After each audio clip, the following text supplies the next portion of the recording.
Passport එක හදන්න පෝලිං වල ඉන්න ඕනිද?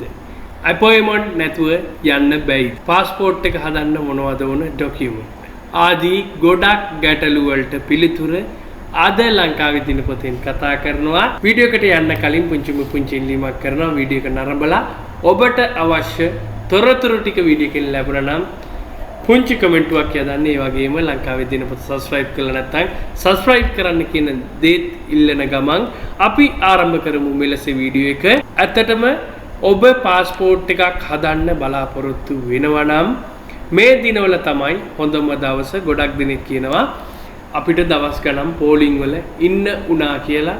ඔව් පෝලිම තිබෙනවා. නමුත් ඔබ යා යුතු සුදුසු වෙලාවක් තියෙනවා. ඇත්තටම මමත් ගිය සතියේ පාස්පෝර්ට් ඔෆිස් එකට ගියා.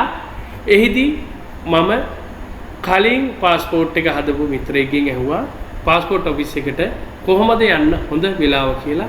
ඒ තුලදී ඔහු සඳහන් කරා පාන්දර 2ක් පාන්දර 4ක් අතර සාමාන්‍යයෙන් කවුන්ටර් වල සෙනග අඩුයි කියලා. ඇතුල් වෙන තැන ඉඳන් සෙනග අඩුයි කියලා.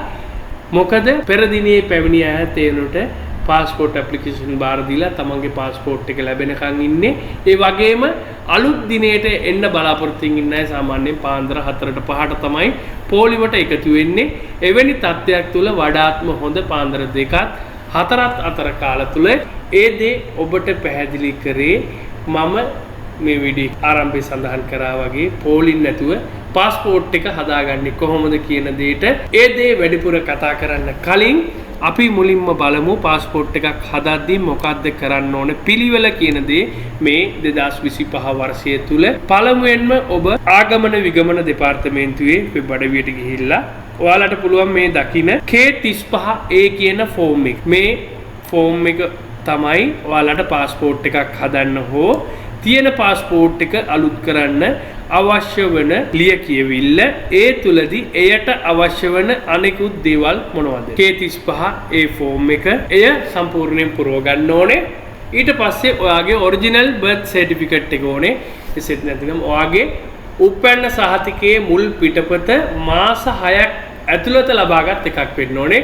ඔයාගේ ළඟ තියෙන්න පුළුවන් උපැන්න සහතිකයේ මුල් පිටපත. නමුත් එය මාස 6ක් ඇතුළත ලබාගත් සහතික කළ වාර්තාවක් වෙන්න ඕනින්ද ළඟම ඒජ් ඔෆිස් එකකින් ඔයාලා ගන්න පුළුවන්. එසේත් නැතිනම් බත්තර මුලින්ම ගන්න පුළුවන්. වඩාත් පහසුයි ඔයාගේ ළඟම ඒජ් ඔෆිස් එකකින් ඒක අරගෙන එනවා නම්. ඊට අමතරව ඔයාගේ ජාතික හැඳුනුම්පත ඕනේ. ඒකේ කොපි එකක් ඕනේ. ඒ වගේම පාස්පෝර්ට් සයිස් ෆොටෝ දෙක ලබාගත් ස්ටුඩියෝ එකෙන් දෙන ඇක්නොලෙජ්. ඒ ටික තමයි අවශ්‍ය. පරණ පාස්පෝර්ට් එකක් තියෙනවා නම් පරණ පාස්පෝර්ට් එකයි ඒකේ ෆොටෝ කොපියකුත් රැගෙන එන්න. ඒ වගේම ඔබට හදිසි සේවයේ යට කඩිනමින් පාස්පෝර්ට් එක හදාගන්න ඕන නම් එක්දින සේවයේ ඔස්සේ ලබා ගන්නත් පුළුවන්. දැන් ඔන්ලයින් රිසර්වේෂන් එක ඔයා දාලා තියෙන කෙනෙක් වෙන්න පුළුවන්, නැති කෙනෙක් වෙන්න පුළුවන්. අනිවාර්යෙන් ඔන්ලයින් රිසර්වේෂන් එකක්. එසේත් නැතිනම් ඔන්ලයින් එකෙන් ඔයාගේ වෙලාවක් මෙන්න මෙතනින් වෙන් කරගන්න පුළුවන්. එම වෙබ්සයිට් එකට ගියාම එතකොට කෙනෙක් කියනවා ඇති අද මම බුක් කරොත් මට ලැබෙන්නේ අගෝස්තු මාසේ සැප්තැම්බර් මාසේ විතර කියලා 2025. ඔව් ඇත්ත. මට ලැබුණේ 2025 අගෝස්තු මාසේ. නමුත් වෙන් කරවා ගැනීම වෙන් කරලා එම ලැබෙන පණිවිඩයත් මගේ ෆෝන් එකේ තිබුණා. ඒකට අමතරව මට යන්න අවශ්‍ය වෙලා සහෝදරයව බලන්න.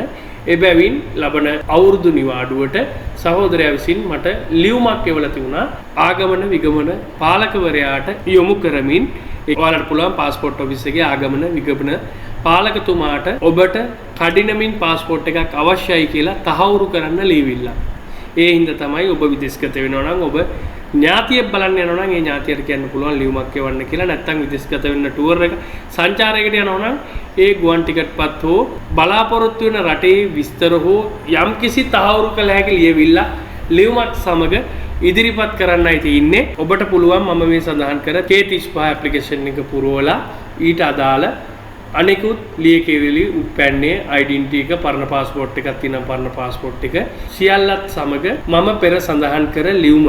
එසේත් නැතිනම් ඔබට විදේශගත වෙන්න අවශ්‍යතාවය කඩිනමින් පාස්පෝර්ට් එකක් ඇයි හදාගන්න කියන අවශ්‍යතාවය තහවුරු කර හැකි ලියවිල්ලකුත් සමග යන්න.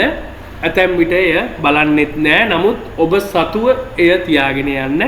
එවිට එය බලලා ඔබට ගුවන් ගමන් බලපත්‍රයක් හදන්න කටයුතු සූදානම් කරලා දෙනවා. කොහොමද පිළිවෙල? පළමුවෙන්ම ඔබ ප්‍රධාන ගොඩනැගිල්ලේ ඉදිරිපසින් ඇතුළත් වුණාම එතනම ඉන්නවා හමුදාවේ නිලධාරී මහතුරු. ඔබේ પાස්පෝර්ට් ඇප්ලිකේෂන් එක චෙක් කරලා සීල් එකක් ගහලා ඉන්පස්සේ යන්න කියනවා අනිත් ගොඩනැගිල්ලට. එම ගොඩනැගිල්ලේ ඔබට අවශ්‍ය ටෝකන් පත් නිකුත් කරනවා. සාමාන්‍යයෙන් මම යන වෙලාවේ 20ක් වගේ හිටියා. පහත මාලයෙන් තමයි ඔයා ඔන්ලයින් බුක් කරලා තිනවද? එසේත් නැතිනම් ඔබේ ඇප්ලිකේෂන් එක බලලා ටෝකන් පතක් නිකුත් කරන්නේ. එතනින් ඒ ටෝකන් පතත් අරගෙන පළවෙනි මහලට යන්න තියෙනවා.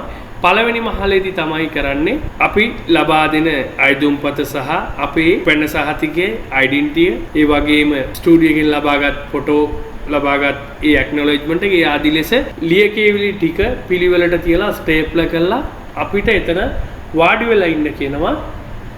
මොකටද වාඩි වෙලා ඉන්නේ? ටෝකන් පත් අනුපිළිවෙලට 10 දෙනා ගුවන් ගමන් බලපත්‍රය සකස් කරන්න ඉදිරියට යවනවා. ඊට පස්සේ අපිට අපේ වාරය ආවම ගිහිල්ලා પાස්පෝර්ට් එක සකස් කරන්න අපේ අයදුම් පත්‍රේ බාර දීලා එහි නිරෝධතාවය පරීක්ෂා කරලා ඇඟිලි සලකුණු ලබා දීලා මුදල් ගෙවලා නැවතත් අපිට පුළුවන් දෙවෙනි මහලේ වාඩි වෙන තැනට ඇවිල්ලා ඉන්න. එසේත් නැතිනම් ඔවුන් කියනවා පැය 5කට පසුව නැවත පැමිණෙන්න කියලා ඔබේ પાස්පෝර්ට් එක ලබා ගන්න.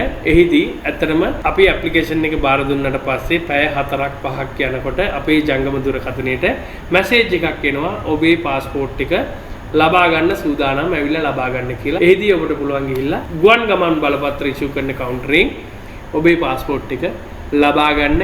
එයයි මේ දිනවල පාස්පෝර්ට් එකක් නිකුත් කිරීමේ ක්‍රමවේදය.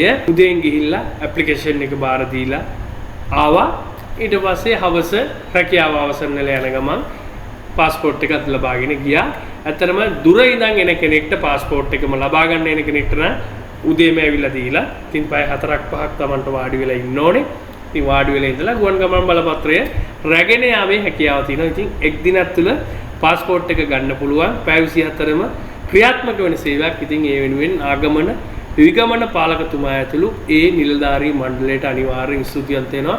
ඇත්තටම සුවදශීලී සේවයක් එතුමන්ලා සපයනවා. මොකද මම පෞද්ගලිකව එම ස්ථානයට ගිය නිසා මම දැක්කා රාත්‍රියේ නිදි වර්ජිතව තමයි ඒ අය ඉන්නේ. ඒ අය කරන එකම ඉල්ලීම පොලිම පනින්න එපා, පිළිවෙලට එන්න. අපි ඕන් කියන විදිහට පිළිවෙලට අපිත් යනවා නම් කඩිනමින් වැඩ ටිකක් වෙනවා.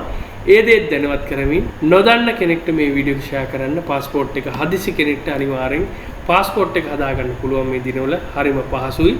ඒ වගේම සඳහන් කරන්න ඕනේ මම එළියට එනකොට උදේ මම ඇප්ලිකේෂන් එක බාර දීලාදී උදේ 5ට විතර 5ට 5 මාට හිමිදිරි උදේ එළිය වැටලා තිනකොට ඒ වෙලේ තමයි මේ වගේ පොලිම තිබුණත් එම පොලිම කඩිනමින් අඩු වෙනවා. එයයි මේ දිනවල පාස්පෝර්ට් ඔෆිස් එකේ තත්ත්වය. ඊයලිත් හෙට දිනේ හැම වෙනතුරු ඔබට සුබම සුබ දවසක්.